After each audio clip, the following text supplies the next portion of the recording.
Anatoly Borisovich did not immediately pay attention to the pretty brunette sitting in the back row in the audience. He was giving a lecture, and he kept bumping into her piercing gaze. Is she new? He thought, trying to remember the brunette's last name. Anatoly Borisovich remembered almost all the students by first and last names. At least he knew the debtors and the losers for sure, but it was as if he had seen this girl for the first time. After the lecture, the teacher, Anatoly Borisovich Rudenko, put his study materials in a folder and looked at the students leaving the audience. None of them lingered near the teacher, and no one asked Rudenko any questions either. Most of them were in a hurry to run away on their own business, without attracting the attention of Anatoly Borisovich. And only the brunette sitting in the last row was walking slowly towards the exit, as if waiting for the moment when she would be alone with the teacher. Anatoly tensed up. The girl whose face he could clearly see now was very attractive. She looked to be in her early 20s, a little younger than his own daughter. At the same time, she looked strikingly different from Anya Rudenko. Long hair below her shoulders, black eyes, plump lips, not a drop of makeup on her face. Such girls who were distinguished by their natural beauty and did not seek to spoil it with the help of plastics or cosmetics were not so easy to meet today. An interesting specimen. Do you have a question?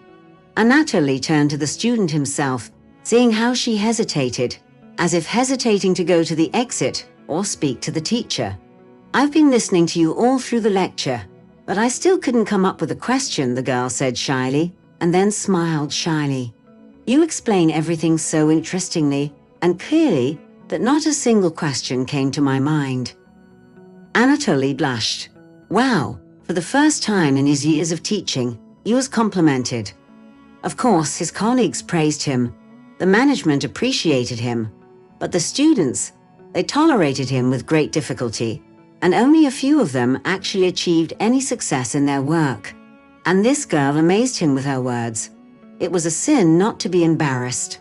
Well, wow, he said and smiled slightly. This is the first time I am so pleased to hear words from a student whom I see for the first time in my lecture. Yes, I'm only in my first week at your university. My parents moved from another city and I moved with them. I will study at your university and continue to receive higher education.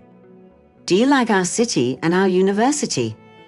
Anatoly asked curiously, and he secretly admired the beautiful girl who said such pleasant and kind words to him. I haven't understood it yet, but in general I like everything, especially your lecture. And again Anatoly was confused. Wow, he's almost 50, and it turns out that he could still be embarrassed, and even by someone, a 20-year-old student who just praised him for an interesting story on topics boring for young people. Everything inside the man was bubbling and bubbling. He wanted to continue this interesting conversation, but students from another course had already begun to flock to the auditorium. Another lecture from another teacher was supposed to start here. What's your name? Anatoly asked at parting. Lena, the girl replied. Lena Boitsova. Anatoly Borisovich remembered the name. He liked it very much. Beautiful, sonorous, memorable, just like its owner. No, he definitely liked this girl. Although it was not in Rudenko's rules to feel and even more so to show sympathy for his students, at home he seemed to be in the clouds. His wife Olga looked at her husband strangely as she set the table. Tolya, why are you like you're in a parallel reality? Anatoly shuddered and looked at his wife. They lived together with Olga for almost 30 years. Wow, so many years together. But only today he looked at his wife as if with different eyes. He saw how much she had aged, noticed wrinkles and grey hair. But they didn't show up yesterday or a week ago. He's not a boy anymore. Without answering his wife, Anatoly went into the bathroom and looked at his reflection in the mirror. He looked 49 years old.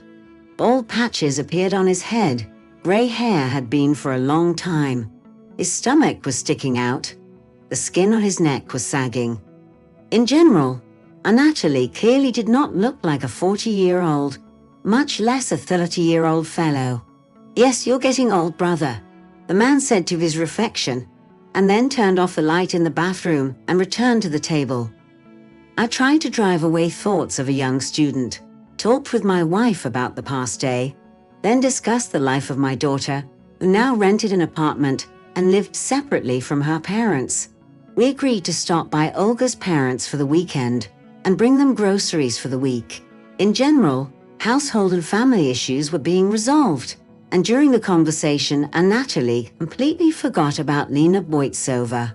She reminded herself of herself at the next lecture. She was already sitting in the first row, listening attentively to the teacher, carefully writing down lecture materials in her notebooks. And she looked at Anatoly with such eyes that the ground was leaving under his feet. Equals greater than, but was it possible to be so beautiful? The man was lost, although he tried to keep his composure. It had been a long time since he had experienced anything like this. It seemed to him that each of the students, even if it was a truant, and a klutz, Vedetkin, or an excellent student, and the head of the Orlov group, they all guessed that Anatoly Borisovich Rudenko had succumbed to sympathy. And now all his thoughts were occupied not by the lecture, but directly by one student with burning black eyes. "God, what's going on with me?" Rudenko thought, but he felt his heart beating in his chest. This happened to him the last time more than 20 years ago, when he liked a colleague at work. Her name was Valeria. She was married and was not averse to having an affair in the workplace, but at least she was the same age as Anatoly. And here's a girl almost 30 years younger than him. Where are his own thoughts taking him? The memories of Valeria sobered him up a little. Practically a victim. No matter how Valeria tried to fool her colleague, nothing worked out for her. Then it turned out that Olga was expecting a child, and Anatoly, an honest and faithful husband, decided that he would not be able to betray his wife, who was in a position. He gradually calmed down, pushing thoughts of the beautiful Valeria, the same burning brunette with black and piercing eyes, out of his head. History seemed to be repeating itself, and this made Anatoly afraid. After the lecture, Lena Boitsova came up to him again with her notebook and asked, "Anatoly Borisovich, there is such a thing here. In general, it turned out that in my city my teacher treated his subject without due seriousness and scrupulousness. I need help." The man's heart jumped in his chest, and then sank down somewhere into the very heels. "And what is it, Elena? How can I help you?" Shall I provide a list of references, recommend sources on the internet? She smiled, and her smile made Rudenko's head spin completely. "No, I can do it all by myself. I need your help. It's you I need." This phrase was so incredibly strong that the man could no longer resist. No one had ever said such words to Anatoly before. Of course, his wife needed him, his daughter needed him, his mother needed him. He was needed at work as a good employee, but with such a voice, with such a languid look, and a light touch of his hand, no one had ever said such important words to him. I don't understand," he muttered, putting the papers in a folder. "What should I do?" "To work out with me additionally," Elena laughed. "For an additional fee. Of course, you can at the Institute, you can at my house." Now the heart has almost stopped. Anatoly looked into Elena's face and realized that he was missing.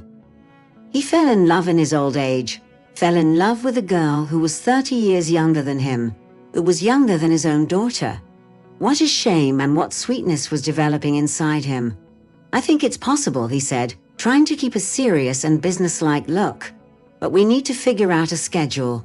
Elena removed her hand from his arm, as if there had never been that imperceptible touch, from which warmth and delight spread through Anatoly's body.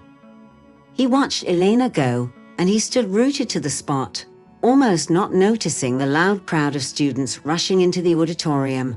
Olga looked at her husband with concern, touched his forehead, tried to ask questions. But Anatoly either remained silent or remained silent.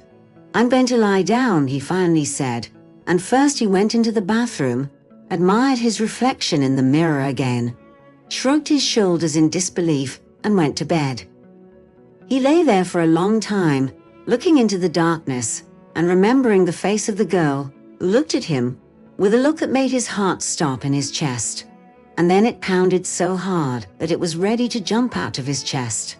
Rudenko arranged the first individual lesson with Elena Voitsova in a small office designed as a laboratory for the chemistry room. It was cramped, not very comfortable, but Anatoly and Elena were sitting very close to each other, and he really liked it. He looked at her long fingers with which she flipped through the pages of a textbook, inhaled the smell of her hair falling over her shoulders, and he enjoyed every minute spent next to a beautiful and young girl. Equals greater than he looked at her long fingers with which she flipped through the pages of a textbook, inhaled the smell of her hair falling over her shoulders, and he enjoyed every minute spent next to a beautiful and young girl. To be honest, Anatoly himself felt young and handsome, although the reflection in the mirror told him otherwise. "You talk so interestingly," Elena repeated. "I like your teaching method so much. Everything becomes clear and understandable. It was like I was looking at the subject again. I wish all the teachers were like that." And again a light touch of her hand, from which a current seemed to run through the man's body. I didn't want to go home after such classes. His wife seemed old and ugly, and Lena's image was always in front of his eyes, so fresh, so admired. Anatoly seemed to have lost his head, although he understood that he was doing the wrong thing. "Well, let it be," he thought to himself. "You've lived right all your life. You don't even have anything to remember. And now you have such a nymph next to you. And you are not doing anything wrong, just admiring her, just enjoying the fact that she is next to you. It's not a crime, it's just your reward for all your efforts." Olga was silent. At first, she tried to ask some questions, but then she stopped being interested in what was happening to her husband, as if she had guessed something. But Anatoly didn't care anymore. He looked like a train that had derailed and was rushing somewhere into the abyss. My daughter Anya came to visit. She talked for a long time about her new job, about how she lives alone, brought groceries bought with her own money. "Dad, what do you have at work? What is it?" she asked casually. Anatoly waited hunted and impatiently for his father's answer. "Yes, everything is as usual," he replied, and then he saw his wife's look. Of course, Olga asked Anya to ask this question, to see his reaction, to understand that he was hiding something. Oh, that's a woman's trick. Everything went as usual with Elena. It seemed that the girl was really just interested in the subject and how Anatoly Borisovich teaches it. More than a month has passed, and everything was going at exactly the same pace as it was at the very beginning. And then suddenly everything changed. It was an ordinary individual activity when suddenly Lena pulled the man to her and bit her lips into his lips. Anatoly did not immediately understand what was happening, and then almost went crazy with frenzied delight. He thought all this time that he was mistaken about liking himself, but no, he was not mistaken. It was a magical kiss, fabulous, incredible. After him, her lips remained on his lips. Since that day, the relationship between the teacher and the student has moved to a new level. Anatoly invited Elena to a cafe, and it was their first appearance. The girl was joking all the time, laughing, praising him. How he loved the way she admired him. It was incredible. A few days ago, Anatoly became completely dizzy. He stopped thinking about what was going on. Returning home one day, he saw a tearful Olga. "Anya found out about everything," she muttered. Anatoly Borisovich turned cold. "What's wrong with her? Tell me, Olya." "She's dating your former colleague, Popov." "What?" Anatoly frowned. "With Victor. He turned 50 that year. Has she gone crazy?" "That's what I'm talking about. He is almost 30 years older than her. Anya says that everything is serious between them, that they are going to get married, live together. Can you imagine if they have children? He is 51, and the child is 1 year old. The child is 10, and he is over 60. He's old enough to be his grandfather. Tolia, talk to your daughter. Anatoly grabbed the phone, dialed his daughter's number. She did not answer the phone. The man was nervous, paced the room, imagined his daughter in the arms of his former colleague, and he felt sick. Finally, Anya called back.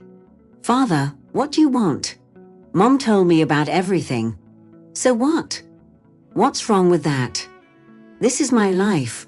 I live the way I want to. Do you want to meet? Come on, Victor and I are just going to a restaurant. Come to us." Anatoly was going to come. That's great. He'll talk to 2 people at once. I arrived at the restaurant, saw my daughter next to Victor Popov. It's like a daughter sitting next to her father. Gray-haired, fat. And what did his beautiful daughter find in Vitka? They're sitting there cooing like lovebirds. Anatoly sat down at a table and looked at the 2 of them. "Hello, Tolia." Victor held out his hand. Anatoly mechanically shook it, then noticed that his former friend's hand was already covered with age spots, and he was touching his daughter with these hands. Horror. "I have to deviate from work," Victor said. "You talk, and I'll run." Anatoly asked expectantly, "Anya, how do you like being with Victor? People with an age difference of 30. Anya frowned. "What's the strange question? Of course not. You're young and beautiful. He's an old stump." Anya smiled. "Are you sure about this? Is it wrong when a young and beautiful woman sleeps with an old tree stump?" My father nodded, and then suddenly he was stunned. What did his daughter mean by that? Wasn't she referring to herself and Victor? My God, he thought. He had completely forgotten about Lena in this turmoil. "Daughter, is there something specific you want to say?" "I want to, Dad. Your whole institute is laughing at you. The guys from your course tell me that you have a crush on a young student. Mom says you're in the clouds, and I've seen you with her. Of course, she is young and beautiful, but have you seen yourself in the mirror?" Anatoly fell silent. He was worried about another question. "Do you have something with Popov?" Anya laughed. "I won't torture you. I have nothing with Uncle Vitya. I just asked him to play along. But would you like it if I lived with such a man?